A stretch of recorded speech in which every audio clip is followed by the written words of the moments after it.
दोस्तों आज पाकिस्तान की अर्थव्यवस्था किस तरह चरमराई हुई है ये हम सब जानते हैं। लेकिन अगले साल पाकिस्तान में जनरल इलेक्शंस होने वाले हैं।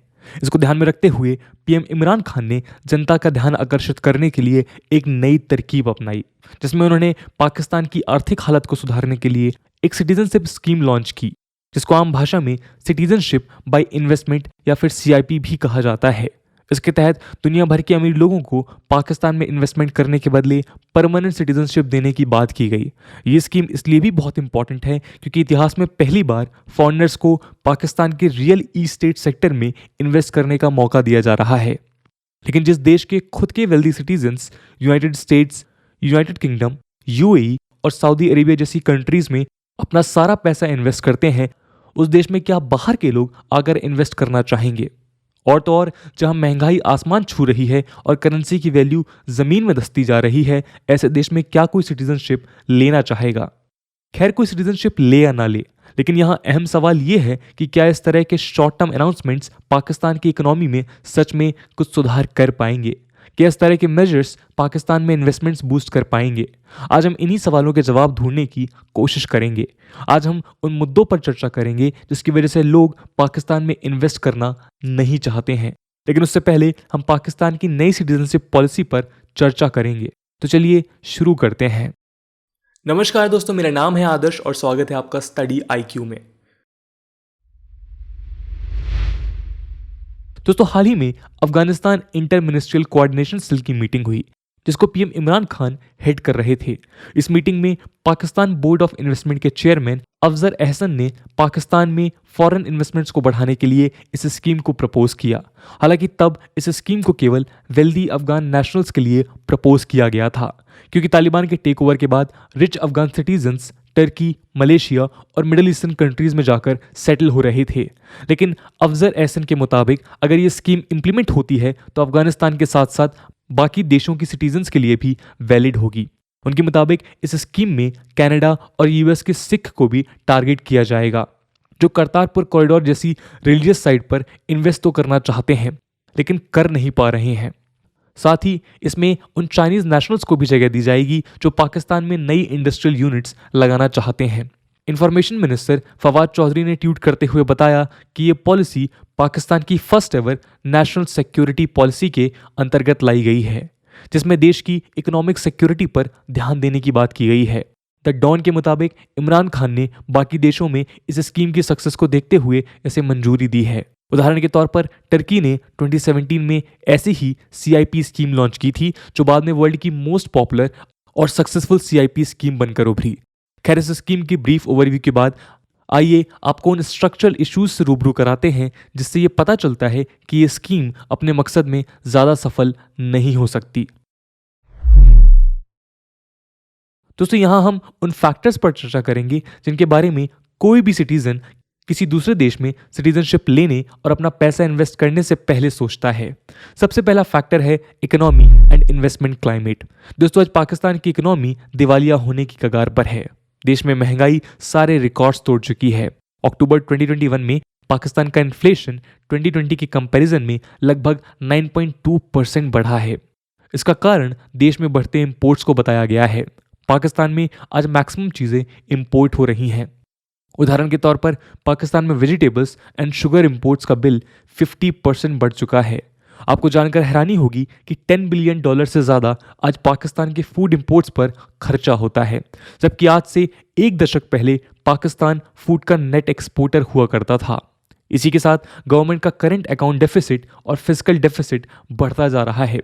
इसका मतलब ये है कि गवर्नमेंट के खर्चे उसकी इनकम से कई गुना ज़्यादा हैं। इसी वजह से गवर्नमेंट को फॉरेन डेट का सहारा लेना पड़ रहा है। लेकिन कोई कंट्री ज़्यादा दिन तक फॉरेन डेट पर नहीं टिक सकती। पाकिस्तान की हालत भी कुछ वैसी ही है। आज पाकिस्तान के सिर पर $115 बिलियन का कर्ज चढ़ चुका है। वर्ल्ड बैंक के मुताबिक पाकिस्तान सबसे ज़्यादा एक्सटर्नल डेट्स वाली टॉप 10 कंट्रीज में से एक है। और तो और इन लोन्स का इंटरेस्ट रेट इतना ज़्यादा होता है कि आज पाकिस्तान के एनुअल बजट का मैक्सिमम हिस्सा इस ब्याज को चुकाने में चला जाता है। आपको जानकर हैरानी होगी कि यह हिस्सा देश के डिफेंस और डेवलपमेंट एक्सपेंडिचर से भी कई गुना ज़्यादा है। हालात ये है कि पाकिस्तान को एक कर्ज चुकाने के लिए दूसरा कर्ज और दूसरा कर्ज चुकाने के लिए तीसरा कर्ज लेना पड़ रहा है। बात करें इन्वेस्टमेंट क्लाइमेट की तो 2018 में पावर में आने के बाद इमरान खान गवर्नमेंट ने देश में फॉरेन डायरेक्ट इन्वेस्टमेंट को बढ़ाने की तमाम कोशिश की, लेकिन उसमें सफल नहीं हो पाए।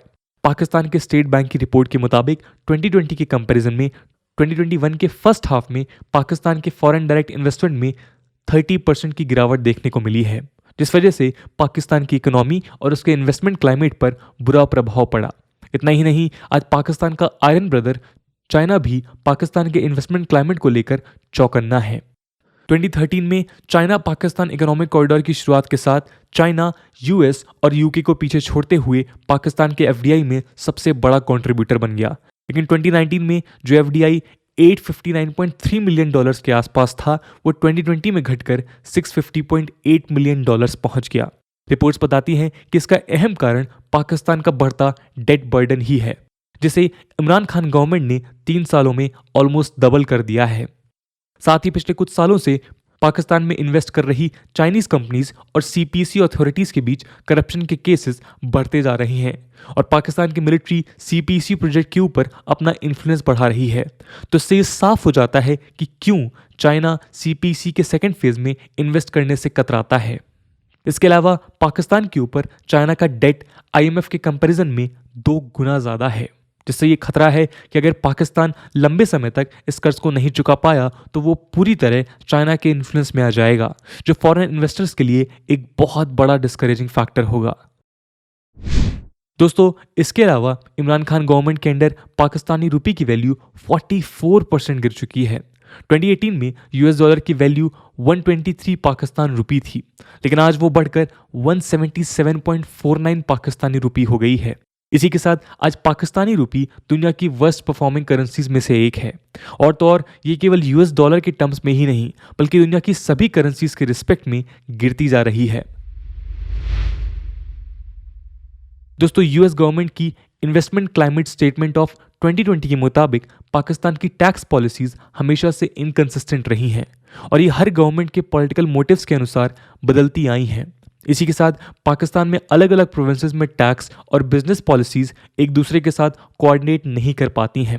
वर्ल्ड बैंक की डूइंग बिजनेस 2020 रिपोर्ट के मुताबिक पाकिस्तान दूसरे देशों से 34 टाइप्स के टैक्सेस चार्ज करता है, जबकि बाकी south Asian countries on an average केवल 26 टैक्सेस चार्ज करती हैं।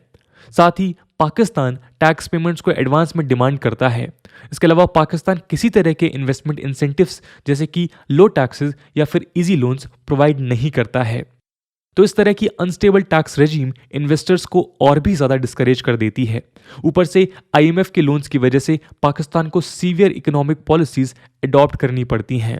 दोस्तों, ये सभी वो फैक्टर्स हैं जो इन्वेस्टर्स को मिलने वाले रिटर्न्स को डिसाइड करते हैं, लेकिन पाकिस्तान में इन फैक्टर्स की पुअर परफॉर्मेंस इन्वेस्टर्स के कॉन्फिडेंस को अफेक्ट करती है।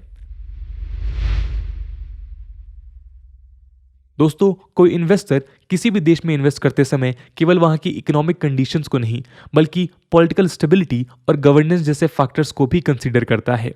बात करें पाकिस्तान की तो वहां उनके एडमिनिस्ट्रेशन को सिविलियन गवर्नमेंट से ज़्यादा मिलिट्री चलाती है, यानी कि अल्टीमेट अथॉरिटी सिविलियन गवर्नमेंट के पास नहीं बल्कि मिलिट्री अथॉरिटीज़ के पास होती हैं।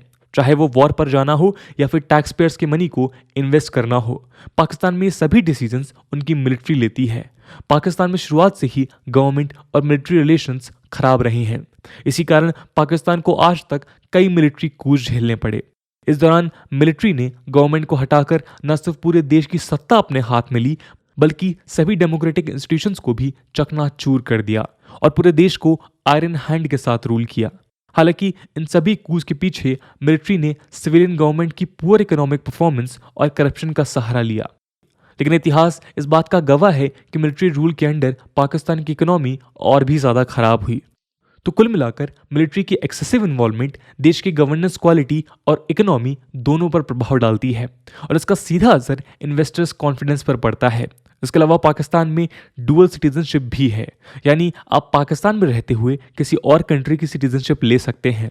पाकिस्तान के मिलिट्री जनरल्स, पॉलिटिशियंस और रिच बिजनेसमैन इस प्रोविजन को सबसे ज़्यादा एक्सप्लॉइट करते हैं। वो पाकिस्तान में इलीगल तरीकों से प्रॉफिट जनरेट करते हैं और इस प्रॉफिट को दूसरे देशों में अपनी फैमिली मेंबर्स को लग्जूरियस लाइफस्टाइल के लिए खर्च करते हैं और रिटायरमेंट के बाद खुद भी वहीं सेटल हो जाते हैं। अक्सर ये कहा जाता है कि इन लोगों का एक पांव पाकिस्तान में तो दूसरा पांव यूएस और कनाडा में होता है। दोस्तों, इस तरह का एटीट्यूड भी पाकिस्तान में पुअर इन्वेस्टमेंट्स का एक बड़ा कारण है।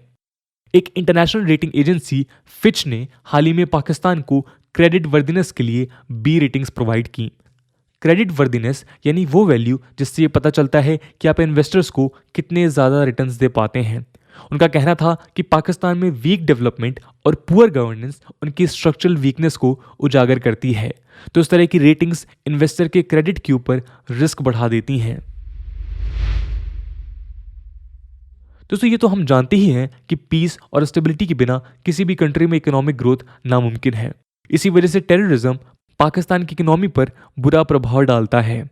एक रिपोर्ट के मुताबिक टेररिज्म में 1% इंक्रीज पाकिस्तान की एफडीआई को 0.1%, डोमेस्टिक इन्वेस्टमेंट को 0.039% और इकोनॉमिक ग्रोथ को 0.002% डिक्रीज कर देता है।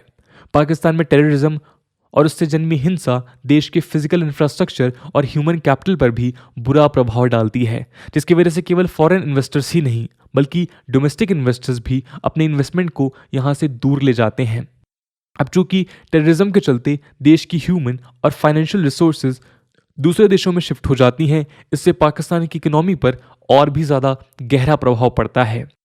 और तो और टेररिज्म से लड़ने के लिए अक्सर सिक्योरिटी इंफ्रास्ट्रक्चर पर ज़्यादा खर्च किया जाता है, जिससे देश के बाकी इंपॉर्टेंट सेक्टर्स को लो फंडिंग्स मिलती है, जिससे पाकिस्तान इन्वेस्टमेंट के लिए एक लेस फेवर्ड डेस्टिनेशन बन जाता है।